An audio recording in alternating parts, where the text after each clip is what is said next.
You became a cooperating witness. You received significant sentence reductions. Do you personally feel that you've paid enough for the crimes that you committed? I don't think there's any way to gauge what's enough. I mean, if you ask me personally, I think I sacrificed not only my family, my financial wealth, but I lost my life from when I was a child to the point I am today, trying to be loyal to something that doesn't exist. You got to understand, while I was sitting in those third world concentration camps, my insides were being torn out, knowing that I'm going to the bathroom in a hole in the floor, fighting for survival of my life in those prisons, catching some bad beatings from the guards. It's a different kind of prison in those countries. Knowing that I was keeping my mouth shut and every day I was being tortured while my partners and my bosses, they were calling the shots for me to kill people, hurt people. We're sitting down having lunch with government officials, discussing how they could save their lives and throw me under the bus. At that point, when I get sentenced, when I come back to the United States and they discuss what, I sit down with them and I smile. I said, this is not even something that is a question for me. I died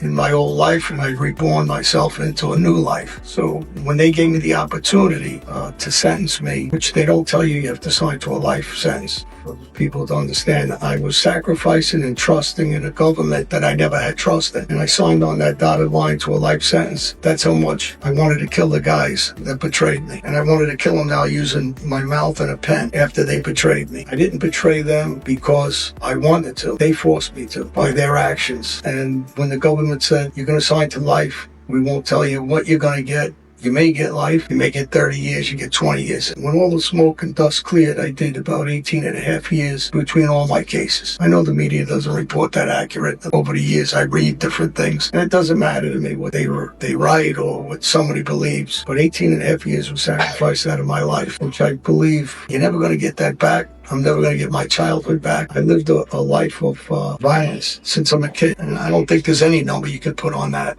Because it's not just the time you're doing in these penitentiaries. It's also the time that killed you inside. You lost your life for so many years in a world you believed in. And that just the pain of that alone, knowing that you've wasted your life, not a day or two or a year or two, believing in something that really doesn't exist, is my big reason, my big push that I talk to so many kids now. And I try to make sure that they don't go and follow my old path, but follow my path today. And I think that's, there's really no number I could ever put on that. Yeah, 18 years, that's a very long time. It's basically the age that your children would take to grow up, right? So if you were away from your family also all that time, that must have been extremely rough. Yeah, most guys, they don't leave their families like I did. I really was believed in sacrificing my life for something that didn't sacrifice theirs back to me. And it took a lot of me soul searching when my kids would write letters to me that I left them when I didn't watch them graduate, or I didn't go to the hospital when they were sick, or I didn't go to their baptisms or christenings or high school graduations. All the things most fathers do with their family. I wasn't there for that because my life was married to them all. My life was the sacrifice for our thing first before my own family. I lived by those rules for a lot of years until I got messages and I understood this. Maybe I turned a blind eye to it. When you have organizations like a whole Colombo family in the 90s, when they went to war, everybody was cooperating. So I had the signs I knew.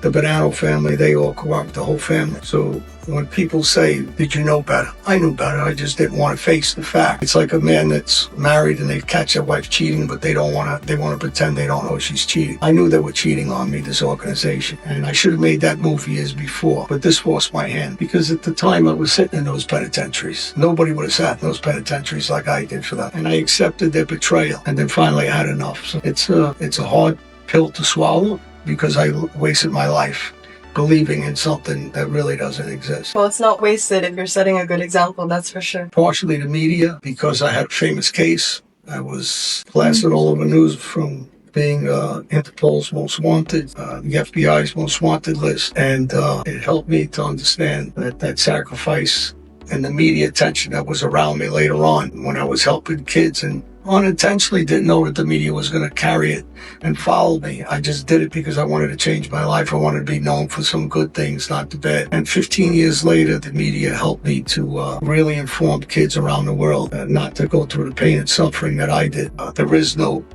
great world of luxury wait for you, because under that small print, you're going to ruin your life that you don't read about. You just see the big vacation and the money and a pot of gold in front of you. But behind it all, you're going to pay for it one day, mentally, physically, emotionally. And I paid all those ways. But luckily enough, I'm sitting next to you and I'm trying to help some kids save their lives, so, which is a good thing at the end.